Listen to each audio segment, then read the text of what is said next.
Olá pessoal, estou de volta para mais uma aula com vocês de língua portuguesa. E a nossa aula hoje é sobre lendas. Vamos continuar falando desse gênero textual muito divertido, tá bom? E aprender que lenda é uma história fantasiosa, que mistura a fantasia com a realidade. Mas não tem por que a gente ter medo de algumas lendas que são contadas de geração em geração, tá? Por nossos pais ou avós. Muitas vezes eles usam para nos explicar sobre a existência de algo, por que surgiu alguma coisa, tá? Mas a gente precisa entender a diferença disso, que são histórias que não existem, são personagens geralmente fictícios, tá bom? Então, uma história, eu vou compartilhar com vocês a história muito bonita de uma lenda segundo os indígenas, tá bom? Se chama João de Barro. Acompanhem comigo aqui a leitura, vamos lá. Conta os índios que há muito tempo, numa tribo do sul do Brasil, um jovem se apaixonou por uma moça de grande beleza. Melhor dizendo, apaixonaram-se. Jaebé foi pedida em casamento. O pai dela perguntou: que provas podes me dar de sua força para pretender a mão da moça mais formosa da tribo? As provas do meu amor, respondeu o jovem. O velho gostou da resposta, mas achou o jovem atrevido.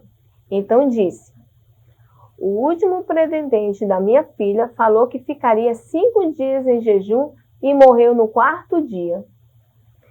Eu digo que ficarei 9 dias em jejum e não morrerei. Toda a tribo se espantou com a coragem do jovem apaixonado. O velho ordenou que se desse início à prova. Enrolaram o rapaz num um pesado couro de anta e ficaram um dia e noite vigiando para que ele não saísse nem fosse alimentado. A jovem apaixonada chorou e implorou a deusa Lua que o mantivesse vivo para seu amor. O tempo foi passando. Certa manhã, a filha pediu ao pai: já se passaram 5 dias, não o deixe morrer.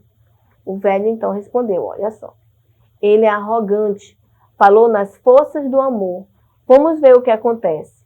E esperou até a última hora do 9º dia. Então ordenou: vamos ver o que resta do arrogante Jaebé. Quando abriram o couro da anta, Jaebé saltou ligeiro. Seus olhos brilharam, seu sorriso tinha uma luz mágica. Sua pele estava limpa e cheirava perfume de amêndoa. Todos se espantaram e ficaram mais espantados ainda quando o jovem, ao ver sua amada, pôs-se a cantar como um pássaro, enquanto seu corpo, aos poucos, se transformava num corpo de pássaro. E exatamente naquele momento, os raios do luar tocaram a jovem apaixonada, que também se viu transformada em um pássaro. E então ela saiu voando atrás de Jaebé, que a chamava para a floresta, onde desapareceu para sempre. Conta os índios que foi assim que nasceu o pássaro João de Barro. A prova do grande amor que uniu esses dois jovens está no cuidado com que constrói casa e protege os filhotes. E os homens amam João de Barro, porque lembram a força de Jaebé, uma força que vinha do amor e foi maior que a morte. Tá? Essa é uma lenda que fala sobre João de Barro.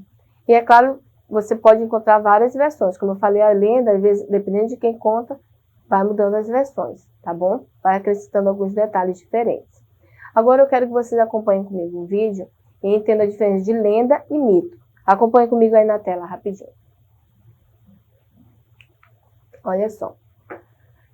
Lenda e mito. Em suma, a lenda e o mito são facilmente confundidos, ou seja, muita gente pensa neles como sinônimos, porém as duas nominações possuem significados diferentes.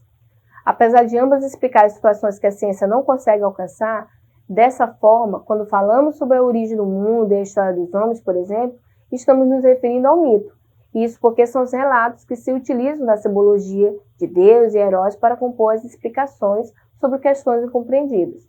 Além disso, o mito utiliza valores e histórias sagradas para compor a realidade. Então, essa é a diferença de lenda e mito. Agora você vai acompanhar comigo aí um vídeo para a gente poder entender um pouquinho mais sobre lendas indígenas, africanas e ver alguns exemplos aí dessas lendas, tá bom? Acompanha comigo aí na telinha. Olá!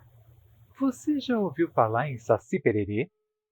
E mula sem cabeça, você já ouviu falar? Você sabia que a Vitória Régia era uma índia que se apaixonou pelo reflexo da lua, mergulhou no rio para pegar esse reflexo e acabou se afogando? Pois é. Tudo isso são... Olá, você já ouviu falar em Saci Pererê? E mula sem cabeça, você já ouviu falar? Você sabia que a Vitória Régia era uma índia que se apaixonou pelo reflexo da lua, mergulhou no rio para pegar esse reflexo e acabou se afogando? Pois é. Tudo isso são lendas. E lenda é o tema da nossa aula de hoje. A lenda é um gênero textual muito curioso, muito bacana. Ela se compõe de narrativas breves, normalmente de caráter fantástico, que envolvem muito mistério e procuram explicar aquilo que ninguém sabe. Isso tem muito a ver com a cultura popular, a cultura de uma região, de uma nação. Bom, eu disse que a lenda procura explicar alguma coisa que não tem explicação, certo? Como, por exemplo, o tamanho do pescoço da girafa. Você sabe por que a girafa tem aquele pescoção? Não? Então, diz a lenda que há muito tempo atrás a girafa não tinha um pescoção. Só que nessa época aconteceu uma seca muito intensa em toda a África e a pastagem praticamente desapareceu. Só as árvores ainda tinham algumas folhas verdinhas, mas não era possível alcançá-las. A girafa, então, olhava para a copa das árvores e pensava: puxa vida, seria tão bom se eu pudesse alcançar aqueles ramos tão verdinhos, né? Mas ela não conseguia, ela não tinha tamanho para isso. O que a girafa fez, então? Ela foi procurar um feiticeiro. E o feiticeiro ouviu a história da girafa com muita atenção. Aí ele pensou mais um pouco e disse assim: girafa, minha amiga, eu já sei como resolver o seu problema, só que eu preciso de um tempo para preparar tudo isso. Então você vai para casa, descanse e volte amanhã aqui bem cedinho, que eu vou ter a solução para você. Nossa, a girafa foi para casa, mas aquele dia ela quase nem conseguiu dormir de tão ansiosa que ela estava. Na manhã seguinte, bem cedinho, lá estava a girafa. O feiticeiro ofereceu para ela uma cuia com uma bebida meio esquisita dentro. A girafa olhou, cheirou aquilo, achou meio estranho, mas bebeu. Bebeu e foi ficando meio zonza, até que, quando ela abriu os olhos, o que é que tinha acontecido? O pescoço dela tinha crescido, as pernas dela tinham crescido e agora ela podia comer as folhas verdinhas na copa das árvores. Não é muito legal? É uma explicação mágica para alguma coisa que a gente não sabe exatamente o que é. A girafa é africana, a lenda é africana, mas no Brasil também a gente tem umas lendas muito interessantes, como, por exemplo, essa aqui, a lenda do Curupira. Já ouviu falar do Curupira? Ele é um índiozinho de cabelos vermelhos com os pés voltados para trás que protege as matas e os animais. Ele fica à espreita dos caçadores, dos desmatadores, causa maior confusão com as coisas deles. Some com machado, quebra espingarda, e se alguém quiser pegar o Curupira, seguir as suas pecadas, vai se perder na mata.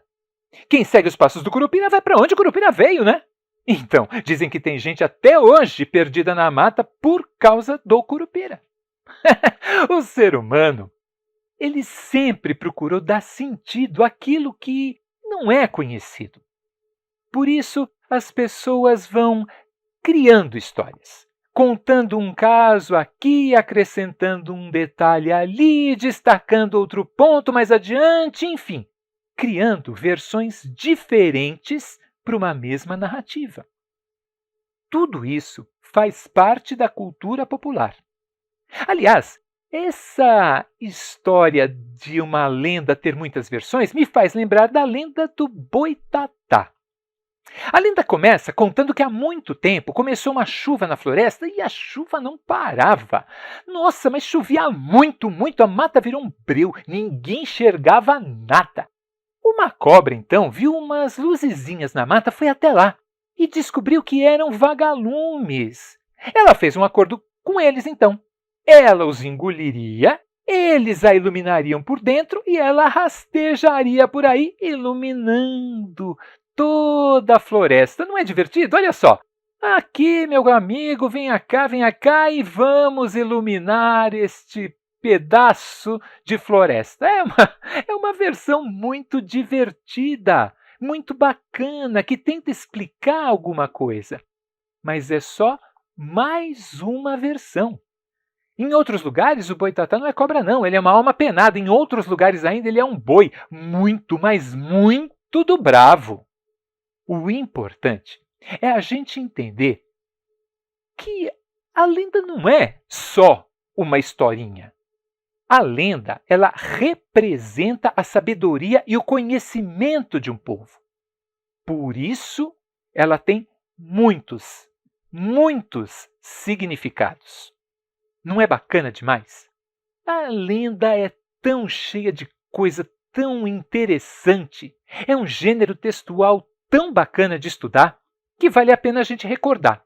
Então, hoje nós vimos o gênero textual lenda. A lenda se compõe de narrativas breves, que tratam do desconhecido e, por isso, tem um caráter fantástico relacionado ao mistério, àquilo que não tem explicação.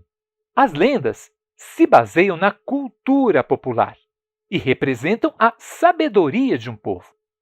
Exatamente por isso, elas têm muitas versões. E essas versões trazem em si muitos significados. Eu espero que você tenha gostado da aula de hoje, que você queira ler mais lendas e aí tem algumas dicas do que você pode ler. Tem essas e muitas outras mais. A gente se encontra na próxima aula. Então, gostaram do vídeo?